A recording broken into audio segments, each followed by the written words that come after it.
What's up, Packer fans? Back again, still in Door County, still at Peninsula State Park. Pretty cool. It's a beautiful day. I'm gonna try to get out of the sun so you guys can, I guess I don't really do much, but you can still see me. So, welcome back. Packers football coming up this weekend, Sunday at Minneapolis against our arch rivals, the Vikings, a team who has lost 4 Super Bowls, never won one, and pretty much hates the Packers with every ounce of their being. And Minnesota fans don't really like Packer fans. Packer fans feel the same way about Vikings fans, and it's just a really awesome vibe, awesome time, and I just love the battle between the two teams, between the two fan bases, between the two organizations when it comes to everything football related. I'm looking forward to the game in general. Obviously, you guys know my excitement. You know how much I love this all. I could talk about this all day. I would just keep recording on and on and on and just talk about it forever. But I try to stay on topic, try to make these videos semi-short so that you guys can listen and watch and just, get the info. But earlier before training camp, I did a Packers defensive side of the ball video where I kind of went through each guy and what I thought. But now that we are getting closer, I went over the offense just a minute ago. The offense is not where the defense is at. They're not even close to what the defense can be right now. Obviously, with Aaron Rodgers, they can be great. He can win MVP again. Thank you, ayahuasca, if that's really why he performed so well.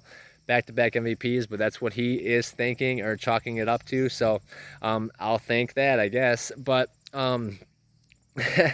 so offensive side of the ball, with Rodgers and LaFleur, I think we'll be okay. But this defense is what is going to kind of be what keeps the Packers relevant early on in the season as the offense kind of figures it out. There's a lot of new pieces on the defense. I sort of mentioned it in the last video just a little bit, but I'm going to get into more depth. Obviously, Packers last year, their defense, only lost 4 games total. The last game was against Detroit. They would have went 14-3. Obviously, they lost against the Chiefs, a game they should have won. The Chiefs only scored 13 points without Rodgers playing for the Packers. They had Jordan Love out there. So, the Packers easily could have been 15-2 last year. That Detroit Lions game, the end of the season, they lost. They brought Love in. He actually scored the game-leading touchdown at the end, and then the second-string defense gave up a touchdown at the end, so the Lions won. But all in all, defense played really well all season. Again, and then that divisional round playoff game, they held the Niners to 6 points on offense. Special teams gave up that block for a touchdown, so the Packers lost 13-10. But for a team to give up 6 points, I know it was cold, all those things are a factor, but they held the Chiefs to 13 points in Kansas City without Rodgers. They had Mahomes, and I think they had Hill and Kelsey, and this defense held them to 13 points. So I saw then that they could be good. We lost Jair last year. We had lost Darius Smith last year. There was question marks with just, with Devondre Campbell going to come back. So with, him being back, and then, obviously we have Amos on the line, or in the secondary at safety, and then Kenny Clark, Preston Smith. I think he restructured his contract. I know Kenny Clark restructured his. These guys want to be here. They are excited about each other as a whole. And then the Packers, against pretty much everybody's thoughts and predictions of them going out and getting like a first-round receiver, trading up maybe to get Olave or Garrett Wilson or somebody like that. Packers held strong, and they did something that I did probably about 1,000 Packers mock drafts, probably 1,000, no kidding. And most of the time, I would try to do it legit, where I was really trying. Sometimes I would trade all last year's picks or next year's picks and to get guys move up and get a bunch of first rounders this year, but that was just kind of a funny one. But when I really was serious about it, a lot of the times the receiver that I would target was Christian Watson, and and most of the time it was, I got bit by a mosquito and it got me itching. Try to get out in the sun halfway and in the shade halfway so these bugs don't bother me. But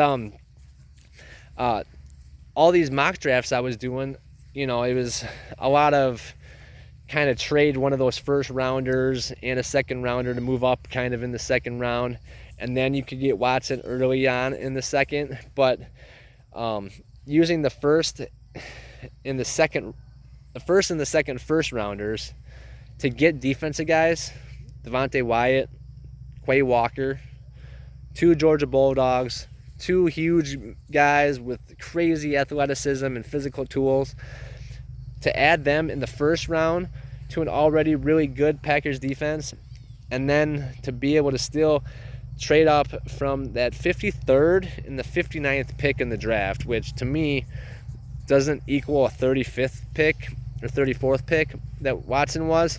I don't know how they finagled that, because to me those don't equal it. But the Vikings, or the Vikings or the Lions, they wanted to, I think it was the Vikings that traded those. The Lions traded with the Vikings as well and moved up and got their guy, and then the Packers traded with the Vikings as well and moved up and got their guy. So I don't understand that from the Vikings, but all in all, we traded the 53rd and the 59th, moved up and got Watson as well. So not only did we get the receiver we wanted, or that I had him like graded second highest, and I had him as really a guy that could be just a huge gamer. He's just really got the physical tools, very impressive player, and still very raw. A lot of his ceiling is crazy high, is the point. And so for them to go out and get, there's drafts where I got Wyatt and I got Walker, and I liked them both. I really liked them both. I liked Wyatt better than Jordan Davis, actually. Davis is bigger, but I think Davis was more of a product of the system and just being kind of much bigger than the guys in college. He's not going to be, he's going to be still bigger than some of these pro guys, but he's not going to be physically that much more, powerful and all that than a lot of these guys. They're going to be pretty equal. So I think Wyatt's got better overall tools in his toolbox when it comes to the spin move and just some of his arsenal when it comes to rushing the passer, and I think he's super explosive. So I just really liked what they did with that, getting Devontae Wyatt, kind of adding more depth to that defensive line. If they just had Kenny Clark and they added Devontae Wyatt with Dean Lowry, that would have been solid. That would have been a better defensive line than we've had for years. But that's not where they stopped. They went out and they got Jaron Reed, interior defensive lineman, D tackle, that 2 years ago had 6.5 sacks, which that's solid. That's more than, Kenny Clark, I think, had more than that one time in his career, but maybe I have to look at that. 6.5 is a lot for an interior defensive lineman, no matter how you slice it. And last year he had a down season, but still I think Reed is a guy that's looked really good in camp and can really come in and play well. But to add Devontae Wyatt to now Kenny Clark, Jaron Reed, and Dean Lowry, now this defensive line has crazy depth that they have never had, in years, since probably like the 90s with Gilbert Brown and Satana Dotson, So to have such force in them. I mean, I guess BJ Raji, but and Johnny Jolly and BJ Raji. So was that the last time we had 2 guys inside that were this good, or even 3 guys? So it's really an exciting defensive line move for the Packers to get somebody who really is so explosive in the middle, just kind of to spell Kenny Clark. Rotate fresh bodies in. It's always good. It's always good to have multiple guys that can play, and especially for injury situations, knock on wood, hopefully nobody does, but it's bound to happen in this league. It is a physical game, so we know that. And so for the Packers to get him and then turn right around, I think it was the 22nd and 26th pick or something like that. So they could have combined those and traded up and got a receiver, traded up and got one guy, but they held strong, kept their picks. And so, for the Devontae trade, they basically got, they got to keep Devondre Campbell, they got to keep Rasul Douglas, and then they got Christian Watson and, one of the defensive guys, you could say. So either Quay Walker or Devontae Wyatt. But, to be able to keep those other two guys and then to be able to still, trade up and get the guys that you wanted, that's huge. And then in the fourth round to be able to get Romeo Doubs, a guy who is basically the same body type, body size, speed, and everything as Devontae Adams is a huge move. And I think Doubs is going to be one of the main targets for the offense. I just really think he's going to be a guy that really comes in and plays well early and often. If there's any question marks about Lazard, if there's any question marks about Watkins or Cobb's health, Doubs will be there to clean up all the pieces if need be. But anyway, back to the defense. So getting Quay Walker then. Obviously, like I said, they kept Devondre Campbell because they were able to pay him $50 million over 5, able to pay Douglas $21 million over 3 because they didn't pay Devontae $25 over 5 or whatever he got. So it would have been more than that too. So the fact is, having Devondre Campbell is huge, all pro. This guy doesn't get enough credit. Came a long way on Twitter, which is true. All these teams second guessing him. He was on the Falcons and the Cardinals and played well, but never really got that, assurance or anything. And not a lot of teams spend a lot of money on linebacker. It's kind of a thing. Last year the Rams' biggest weakness was linebacker. They went out and got Bobby Wagner this year. The Bengals, probably the biggest weakness was, offensive line and linebacker. So for the most part, they really, middle linebacker or linebacker in general is not a huge position of need or not a focus of emphasis for teams, we should say. Obviously it's a team need, but to have a guy like Campbell who's all pro, 6'3", runs a 4.5, can really cover the middle, can cover running backs and wide receivers. He's fast out of the, fast sideline to sideline. To have him as the quarterback of the defense and then have a guy next to him who is basically like a clone of Campbell without the hair. Quay Walker is 6'3", runs a 4.5. Very fluid, sideline to sideline, can cover running backs and wide receivers. We saw it against Kansas City. He just read and reacted and was like shot out of a cannon, streamlined right to the guy and made the tackle, which is another huge part of playing linebacker, is making sure you can tackle the guy when you get to the guy. So to have two guys in the middle like that can really roam sideline to sideline, cover guys, and play the run so well, read and react. I mean, Blake Martinez, Jake Ryan, the list goes on of guys. Nick Barnett, I liked AJ Hawk. I thought he just didn't really reach his full potential as a 5th pick in the draft. He never was an amazing cover linebacker. Very good against the run, but obviously very solid in the middle. Just the fact that he was on a good defense and he played that middle part position pretty well.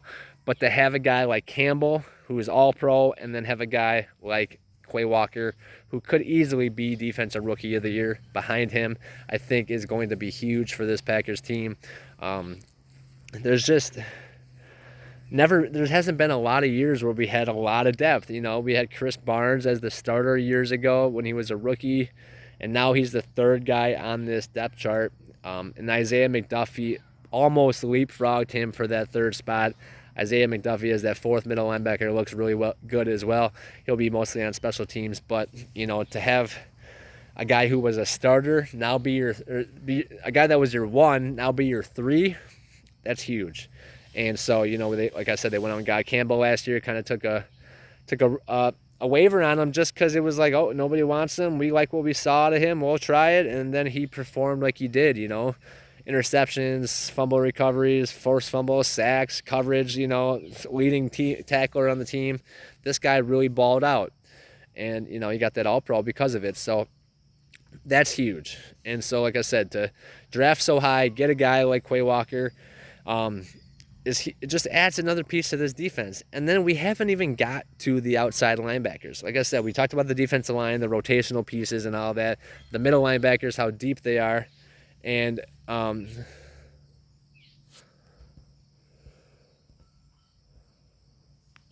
and sorry, and so how deep they are, and it's just we haven't had that on this Packers team in so long. It's been, just kind of mediocre at best. Just having Kenny Clark and then nobody else, a young Dean Lowry, and then like Tyler Lancaster, who the Raiders got, but like it's just not a lot of depth. It's not the guys that you want to see. Jaron Reed's a name that you've heard of. He played for Alabama. Devontae Wyatt, super high draft pick, and now you have Dean Lowry in the mix like this, like the third or fourth guy. So it makes a difference. Some of these guys that were starters in the past are now your 3 or your 4. That's huge. Like, Kevin King, we didn't sign him as a corner, but, he was the 2, and now he's not even on the roster. So it's pretty crazy that there's so much depth on this team at this point. Now, like I said, outside linebacker. Losing Zadarius Smith to the Vikings sucks, but whatever. And then you have, Rashawn Gary coming in after.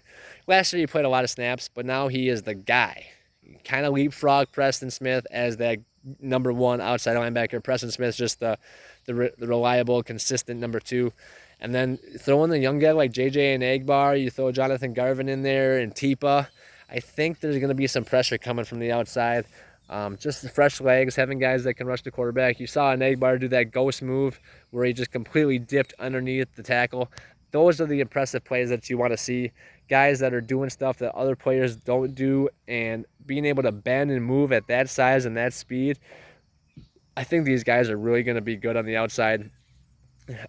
Quay Walker can rush the passer from the outside as well, which is why I really am just high on him all over the field. I just think he can be disruptive. At 6'3", 240, and with that speed, I think he can be a really solid pass rusher from the outside. Clay Matthews was about 6'3", 255, so he's right around there. But with his speed and just his versatility, I think Walker can be so good.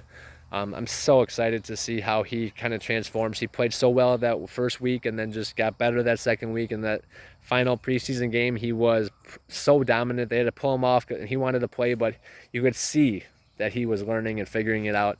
Super exciting for him.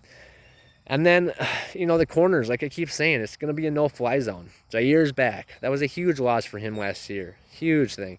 Now, Eric Stokes, another year under his belt, had a lot of snaps last year. And the reason why we got Douglas, he ended up being in the Pro Bowl, but the reason we got Douglas is because Stokes was so raw and Jair was injured.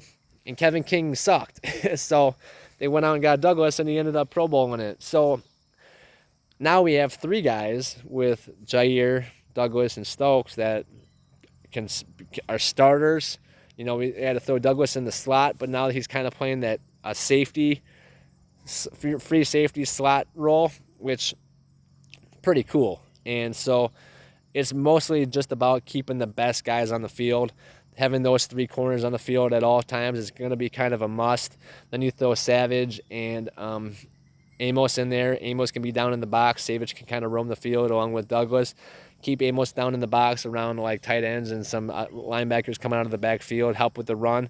And then, you got Quay Walker and Campbell, and then Gary and Preston, and then Clark and Reed or Wyatt. You kind of rotate that other defensive lineman. It'll be kind of 4 guys with Smith, Gary, and the 2 defensive linemen with the 2 linebackers, and then the 3 corners, and then the 2 safeties. So that's going to be my starting. It's going to be kind of a nickel setup, but I just really like all the different versatility these guys bring. And then if you need to, sub in a package or something, I hate taking Quay out though. I hate taking Quay or Campbell out or Douglas out, so it's like, where do you take a guy out? You don't even want to. So obviously guys are going to need rest and things of that nature, but this defense, with that defense that I just said, those starting 11, there's no weakness on any of those. I mean, if your biggest weakness would be Devontae Wyatt or Jaron Reed, I guess, then, I mean, that's not really a weakness. You got guys that can really play. So I just really look for this defense to be solid.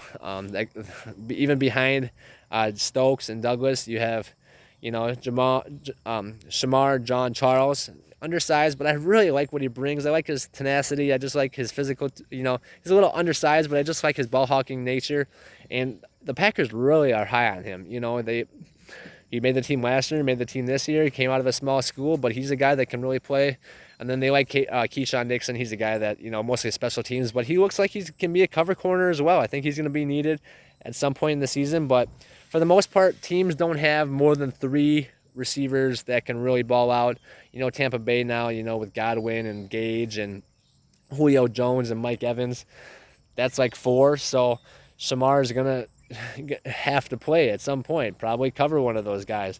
And so that's going to be tough. The Rams have Kupp and Allen Robinson and Van Jefferson. So, and who knows about Odell? I don't know what's going on with him, but I don't think he's going back to the Rams. But, not a lot of teams have more than 3 receivers. Tampa's a question, but I don't think Tampa's going to be as good as they were. But this defense, though, then you have Savage and Amos. Like I keep saying, you can have Savage playing deep safety, Amos kind of roaming the box with Douglas kind of like that safety slot hybrid player. But, at 6'2", Douglas he can play safety really easily, kind of that Charles Woodson type player. He's not as much of a blitzer as Woodson was, but I think his slot ability and his physical statures, being as tall as he is for a slot player, can really help out in the run game and just be all around effective. And then, like I said, the savvy Amos, who is, to me, the best safety behind Derwin James in the league, just ahead of Tyrann Mathieu. I like Amos a lot. I just like his ability to play the pass, play the run. I just like who he is as a person, his family-oriented, things of that nature. But on the field is what is most important when it comes to the Packers, when you're talking Packers. And so I just love what he brings to the table. And then Savage is a guy that, if you can catch the ball, like Stokes, Aaron Rodgers said this about Stokes too. If you could catch the ball, these guys are Pro Bowl players. They are in the right position, breaking on the ball, getting to the ball first, and they're dropping it for incompletions, which is fine. But it's better if you can turn the ball over for your team and get an interception, run it back. These guys are fast. Savage with the ball, he runs like a 4.38, I think, something like that. I think he was around what Jair ran. And then Stokes, we know, is a 4.29. So with the ball in their hands, that's pick 6 central right there. The same thing with Douglas and Jair. All these guys are capable of bringing it back to the house. So I just can't wait to see what those guys can bring in the secondary. Like I keep saying, it's going to be a no-fly zone in Green Bay. Receivers are going to go to Jair Island, and they are not going to be heard from for about 4 hours or so, however long the game takes. Not much more than 4 hours, because it won't be going to overtime, because the Packers will shut these teams down. And I'm always optimistic about the Packers. I've never really said it's going to be a bad season, I don't think. And for the most part, I'm usually right, because the Packers have been successful for the last 30 years, pretty much since I have been old enough to know that football existed. So, since like 91, 92. And, so to say that they're going to be good this year is kind of an easy thing to say. But I really think that years past, when we had Kevin King, when we had Jake Ryan, when we had, Henry Black as our third safety, when we had, Ladarius Gunter as our corner, or when we had, just guys like that, It was a defense that you wanted to support because you still had other good players mixed in, but was a defense that you also had huge question marks about. And now the fact that you have all-pro type player in Kenny Clark, all-pro type player in Devondre Campbell, all-pro type player in Jair Alexander, and an all-pro type player in Adrian Amos, each level is impressive in its own right.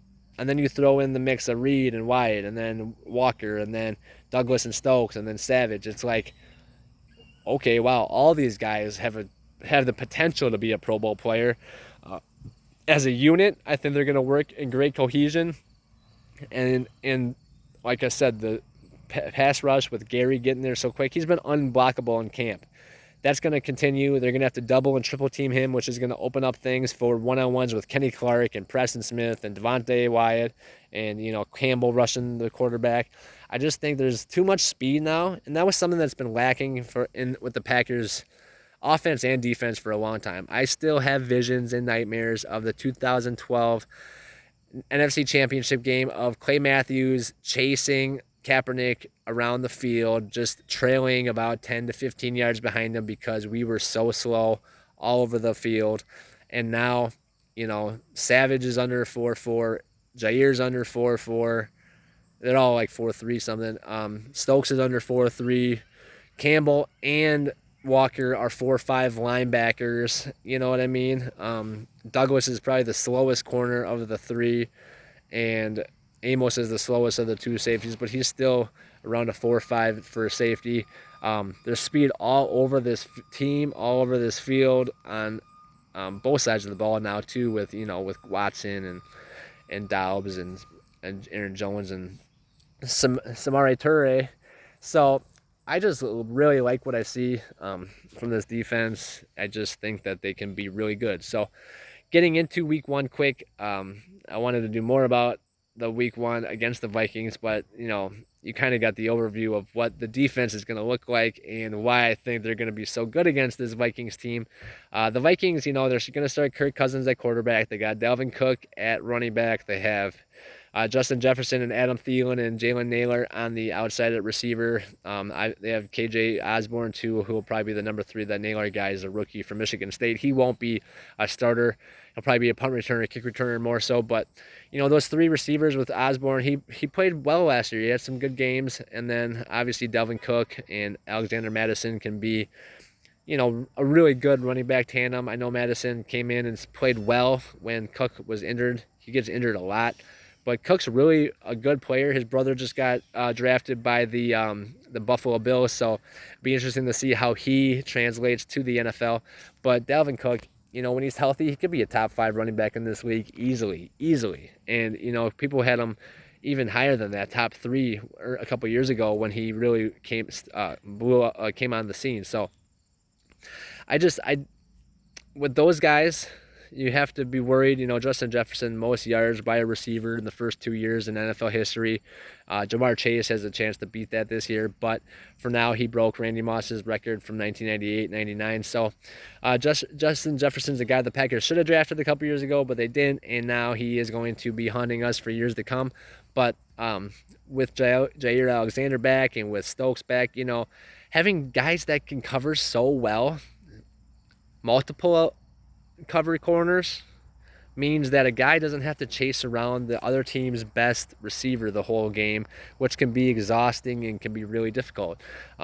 Obviously, if you need him to, he can, but I think they can have Jair on the left side, Stokes on the right side, Douglas kind of roam wherever he needs to, the strong side, and then you don't have to chase a guy around all the time. It's whoever he lines up in front of gets them, and you're comfortable with each of these guys doing so. So obviously you might shade a little bit with Amos or Savage, and then shade a little bit with the inside linebackers, Walker and Campbell on Jefferson. But got to watch Thielen too. He's really a savvy guy.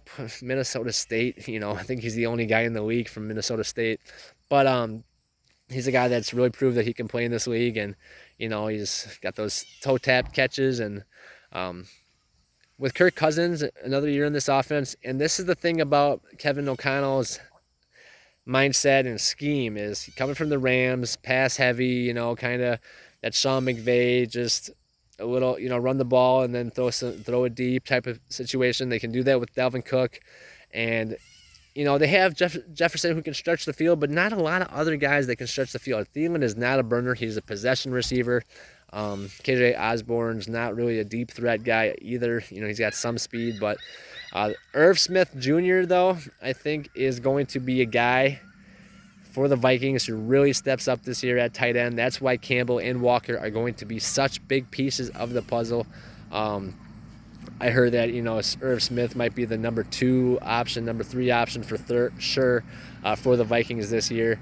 He just looks really good, the Alabama tight end. It's not another O.J. Howard situation where Howard failed with his teams and now he's kind of bounced around. I think he ended up with the Texans or something. But anyway, so Irv Smith Jr., I think, has a chance to really be a big target for Kirk Cousins. They don't have Kyle Rudolph. He's in Tampa as well, a guy who was there for a while, but he's kind of at the end of his rope here. But I really think that it's going to be a tough battle for this defense. We do line up well when it comes to corners on receivers. Like I said, we don't have to chase Jefferson around with Alexander, whether he's on Stokes' side or Alexander's side or in the middle.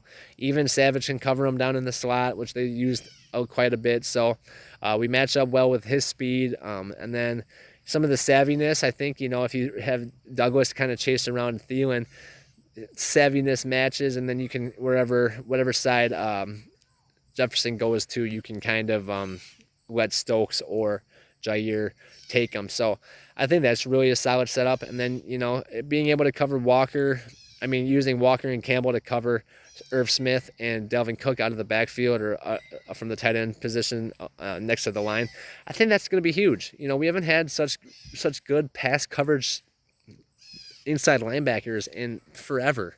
And, Walker's still a little raw in that category, but Campbell can do it with ease. And I think Walker can make up for a lot of where he misses, the read with his speed and just natural athleticism. So to match up there is huge. And this Vikings offensive line is going to be formidable. I think that's kind of a weakness for them. I don't really see them being too physically overmatching for the Packers defense of line.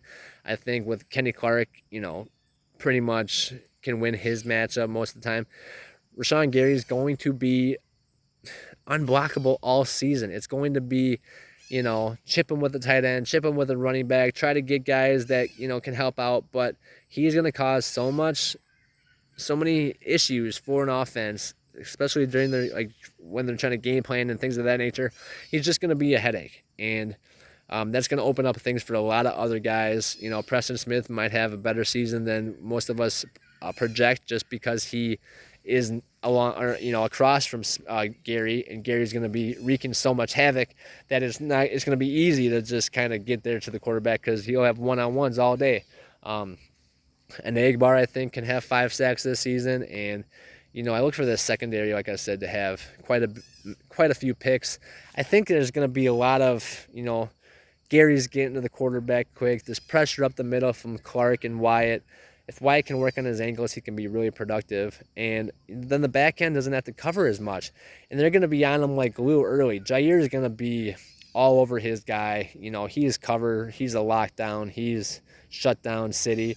And then Stokes, I think, is going to get to that level. By the end of this year, I think he's going to be close to Pro Bowl level. He's going to be close to like what Jair was when we realized that he was an elite corner. And with Stokes' speed, he can make up for taking gambles here and there. But like Roger said, he just has to work on catching that ball. So all in all, the defensive line should be able to cause some issues for this offensive line. Kirk Cousins is good for at least 3 throw-to-use a game, which means throw it right to the defensive player. So you just got to catch them, kind of like back in the day with Favre, but I'm not comparing Favre and Cousins. I'm just saying Cousins throws interceptions like Favre did. So Favre had 277 in the regular season in his career. Rodgers doesn't even have 100 yet. So put it into perspective. But Favre was still fun to watch.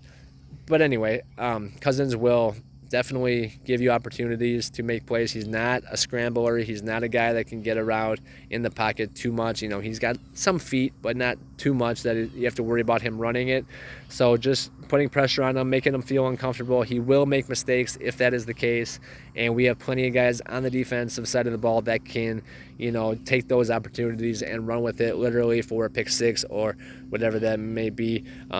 Just setting up the offense with manageable field position, not setting them back, not, really letting the field flip a lot, and getting some turnovers. Help this offense out. Like I said, this offense, whether the offensive line is ready, whether or not these receivers are ready, are all going to be question marks going into week 1, going into, the beginning of the season.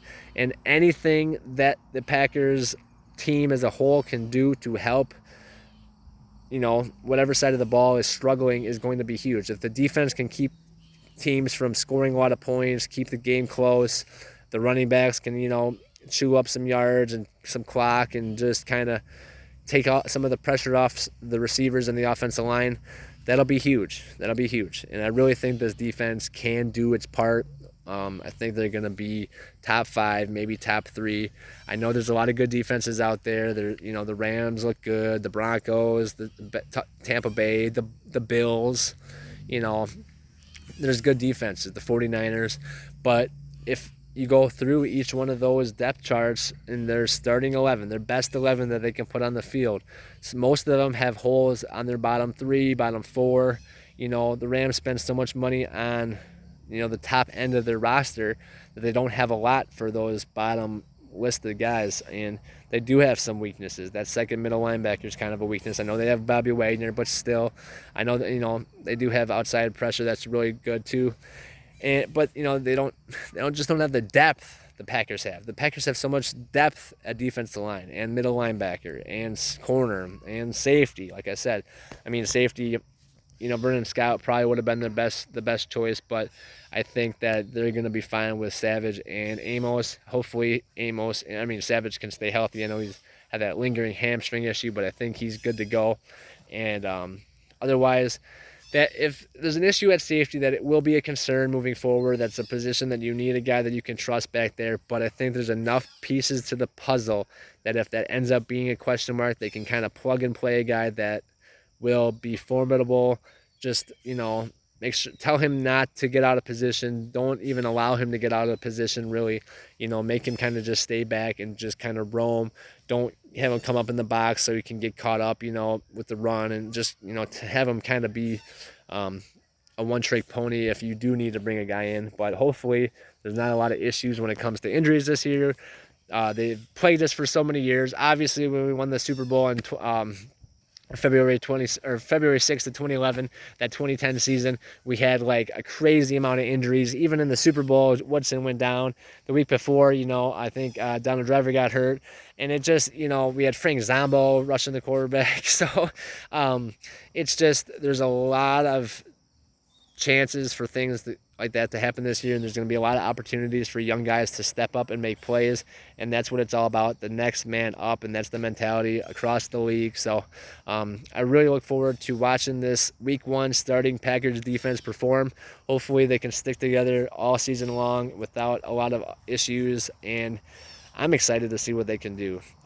Like I said, I always am so optimistic, and it's hard not to be biased, but I really try to come from an objective perspective, and just like, look at it more broad, and decide what I really think. Try to look at it from not a fan point of view, and more of I'm doing analyzing what I think will happen based on what I have in front of me and what I've seen and things of that nature. So obviously, there's a lot of fandom that goes into it, but most of it is me trying to be real about what I expect, expectations, things of that nature. You don't want to get yourself all like, they're going to be the best, they're going to be the best, they're going to be the best, and then when they aren't, because they really weren't, it's such a letdown, and it's hard to, it's just like, oh, well, what happened, But this team, I have high hopes for. I have high standards for. I think they have high standards for themselves,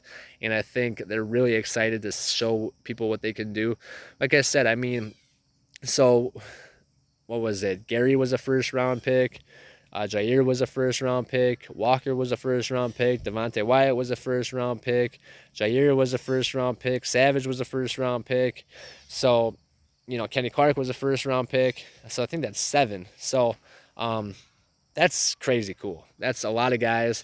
And then obviously you have guys like Amos and Preston Smith and Douglas, who weren't drafted as high but have really been huge pieces and have, played well and have gotten second contracts. So shows that they're vets for sure, and that they're ready to go. And like I said, Preston Smith only has missed 1 game in his, I think, 8 years now. So he should be available each game, and it's just about everybody working together and just the collective goals of the team. If everybody does their job individually, the goals of the team will be met. It's when people start trying to do things on their own that, people get out of position and things of that nature. So Packers stick together, and this could be an exciting and super historical year for everybody. This Packer organization, the players, the coaches, and hopefully we can get Aaron Rodgers one more Super Bowl before he retires. And I'm really excited to see how it goes. Week 1 is just around the corner here. We have a couple more days. So thank you guys for watching again. Don't forget to watch other videos. Don't forget to like this video, subscribe to the channel if you haven't already, and I will see you next time. Go Packers. Can't wait. Go Packers. Woo! And I will see you guys next time. Peace out.